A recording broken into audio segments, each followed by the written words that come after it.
Vamos lá, investidores, clientes B2, conversar um pouco sobre os nossos resultados no mês de junho, que foram positivos, estamos indo bem. Inclusive, o mês de junho veio aí recheado de surpresas, né? E a primeira surpresa é a Bolsa de Valores alcançando patamares nunca vistos antes. 130 mil pontos. Se compararmos a última alta, a última máxima histórica, que foi no período pré-pandemia, a gente está falando de um upside de 6%. Apesar de várias situações, apesar do coronavírus, né, da gente continuar vivendo em pandemia, apesar da alta da inflação, alta dos juros, apesar da reforma tributária que aparentemente não é positiva para a grande maioria dos investidores que busca os dividendos, a gente tem sim visto um momento de alta.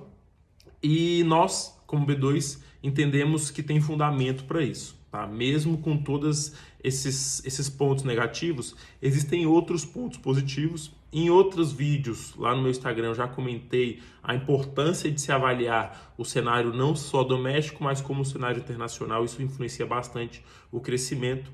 Agora eu vou falar um pouquinho do cenário nacional. A gente tem duas matrizes que têm trabalhado muito forte no crescimento do Brasil. A primeira matriz é a matriz de investimentos. Então, tem-se, com esses projetos de privatização e vários outros projetos, tem-se visto muitos investimentos em empresas, em crescimentos. Esses investimentos, eles são investimentos que trazem um resultado mais no longo prazo e trazem um resultado mais estrutural, um resultado mais efetivo. E para curto prazo, nós temos ali e é claro, né, ainda falando sobre o longo prazo, não é suficiente simplesmente fazer investimentos, é claro que nós teremos que acompanhar outros números, né? O que a gente percebe é que, de fato, o PIB tem aumentado e a projeção do PIB, de fato, tem sido superada positivamente. Agora, para curto prazo, a gente tem a outra matriz, que é um investimento muito forte no consumo.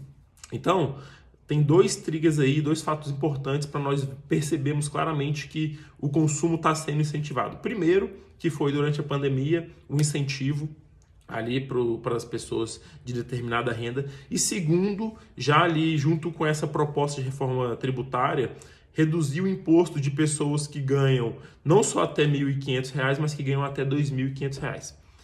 Pessoas que ganham até R$ 2.500 vão ter uma redução do imposto, ou seja, eles naturalmente terão um aumento salarial. Nós estamos falando de 10 mil pessoas que vão ter ali um aumento salarial. Aproximadamente, a gente pode dizer que eles vão ter um aumento salarial de aproximadamente R$ 600, já que esse valor que ia para imposto vai ficar direto no bolso dele. Se nós conhecemos bem os brasileiros, nós sabemos que esses recursos, essas sobras, a grande maioria serão destinados para onde? Para o consumo de varejo. Por que eu estou falando isso? Porque no mês passado, em junho, e até no mês retrasado, as principais posições que nós tínhamos eram em varejo, as principais posições táticas. Então, a gente acredita muito nesse setor. Na verdade, apesar do varejo, do setor de varejo ter sido o principal ativo que entregou resultado no mês passado, nós consideramos que o resultado que foi entregue foi abaixo daquele que nós tínhamos como expectativa. Sinceramente, eu acreditava que quando saísse essa proposta de reforma, por mais que isso seja apenas o início de discussão, eu acreditava que o mercado ia reagir de forma muito mais positiva, que as empresas que são do varejo correriam muito mais, né? Então elas teriam muito mais ganhos e de fato não foram tão expressivos assim nesse mês. Nós tivemos um ganho, mas não tão expressivo quanto esperávamos. Então a nossa expectativa para o próximo mês especificamente é continuar ainda com uma posição maior em varejo, mas com os olhos muito abertos. Por quê? O que nós começamos a perceber? Um rotation na carteira dos investidores institucionais. O que é rotation? Os investidores institucionais, eles estavam muito alocados também em varejo, mas principalmente em commodities, e eles estão começando a sair desses setores e estão começando a ir para small caps. Nós estamos vendo uma entrada muito grande em small caps, e também uma geração de caixa muito grande. E nós estamos entendendo que os investidores institucionais não estão gerando caixa por medo. Geralmente as pessoas geram caixa por medo, mas por oportunidades que estão aparecendo ali nos IPOs, tá? Eu não estou querendo dizer que a IPO é uma coisa boa, mas também não estou querendo dizer que a IPO é uma coisa ruim. É necessário muito cuidado nos IPOs, porque existem ali geralmente e historicamente, existem dois ciclos de IPO. O primeiro ciclo é muito positivo, onde de fato tem muitas oportunidades boas de entrar, e aí depois você acaba entrando no segundo ciclo, que é um ciclo que vem com muita euforia, e aí você acaba tendo muita coisa ruim, mas as pessoas ficam com um viés de que valeu a pena das últimas vezes, começam a entrar e daqui a pouco os IPOs começam a não dar certo. Então é preciso ter muita cautela no IPO, mas de fato nós estamos no primeiro ciclo, então temos percebido também muitas pessoas girando caixa para poder aproveitar as grandes oportunidades que têm aparecido em IPO. Estamos desde o começo do ano, na verdade aproximadamente ali desde fevereiro, no início de fevereiro, nós estamos com posição tática em Bolsa de Valores brasileira. Isso significa que a nossa estratégia padrão, que é a estratégia moderada, ela sempre busca ter 10% em renda variável. Se nós estamos otimistas com renda variável, nós alocamos um pouco mais através da nossa posição tática. Isso é feito através do fundo B2. Se nós estamos pessimistas, nós reduzimos a posição em renda variável. Então hoje, além dos 10%, que é uma posição permanente, nós alocamos um pouco mais, acreditando que existe uma oportunidade de ganhar um pouco mais de dinheiro com essa classe de ativos. Bem, no mês que vem veremos se de fato o varejo andou um pouco mais e eventualmente a gente pode começar a fazer inclusive o rotation no nosso próprio portfólio. Estamos analisando isso com muita cautela. Agora, falando de resultados negativos, tá? O que atrapalhou um pouco os nossos resultados nesse mês? Lembrando, o resultado foi positivo, mas ele poderia ter sido melhor se dois ativos não tivessem atrapalhado. Dois ativos são ouro e dólar. E eu vou falar uma coisa para vocês. Na próxima oportunidade que eu disser o ouro e o dólar tiveram rentabilidade negativa no nosso portfólio, não vejam isso como uma coisa negativa. Vejam isso como uma coisa positiva. Por quê? O ouro e o dólar não têm o papel de entregarem resultados para nós, de fazermos ganhar dinheiro. Ele tem um papel de proteção, de seguro. Então, se você está acionando o seu seguro, significa que aconteceu uma coisa ruim. Se você está acionando o seguro do seu carro, significa que você bateu o seu carro.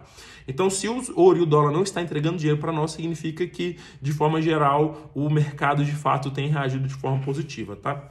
Por que o dólar tem caído? Fala rapidamente.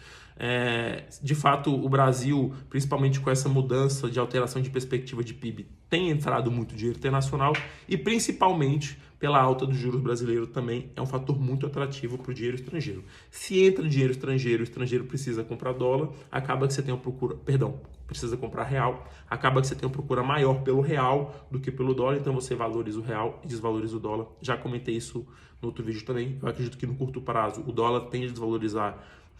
Na verdade, não é o dólar que tende a desvalorizar, é o real que tende a desvalorizar frente ao dólar, mas eu acredito que no longo prazo, nos próximos anos, é o dólar que tende a desvalorizar frente a todas as outras moedas.